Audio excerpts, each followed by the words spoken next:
So we live in land of India. Land of India is not, there is no dearth of example of great chaste women, great sadhvis. Okay, let me ask you one question. Who is the Pativrata whom you're seeing on the first picture? Can somebody answer? Who's the lady you're seeing on the first picture? Yes, excellent. Sati Savitri. Yes, who is Sati Savitri? Sati Savitri, I think all of you know the story.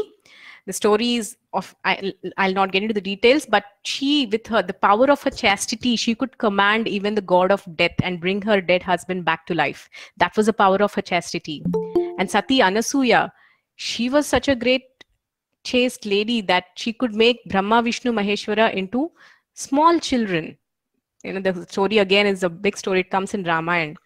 And with her and all of them have become small kids. And actually their wives had to come and beg Sati Anasuya, please give us back our husbands.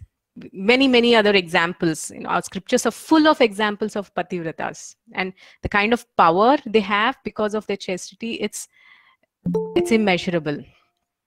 Even in the recent past, in the, I think the 13th and 14th century, there is this great lady, the Queen Padmavati or Padmini, was a princess of Sri Lanka, and she has married the Rajput Ratan Singh.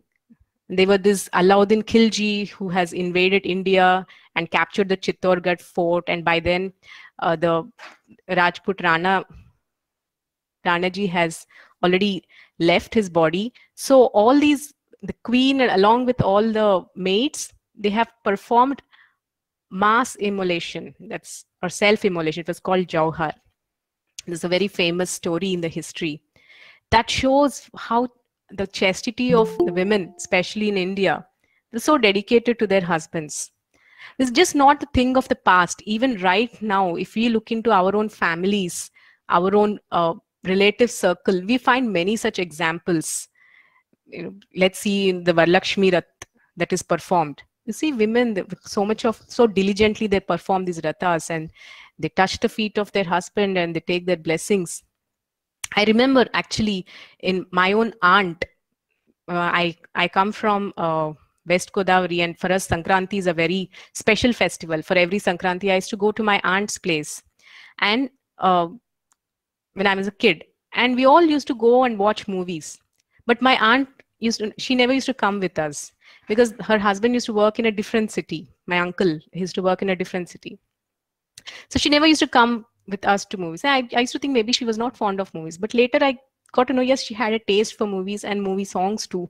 But she never came with us because she never believed in enjoying when her husband was not in town. So, and even when we were when my uncle was out of station, we all used to cook nice things and we used to eat and we used to have a nice get together and all.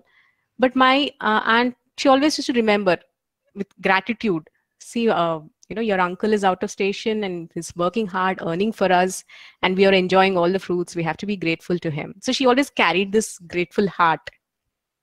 So this chastity, it's so ingrained in Indian culture. If you just open our eyes and look around within our own family, we can find many examples of this chaste women. And this chastity is also very important in our own devotional lives. That is, being chaste to the instruction of the spiritual master. With how chaste are we in following the principles that are given, the 4 regulatives or the 16 rounds of chanting, quality rounds. How chaste are we or faithful or are we to these instructions?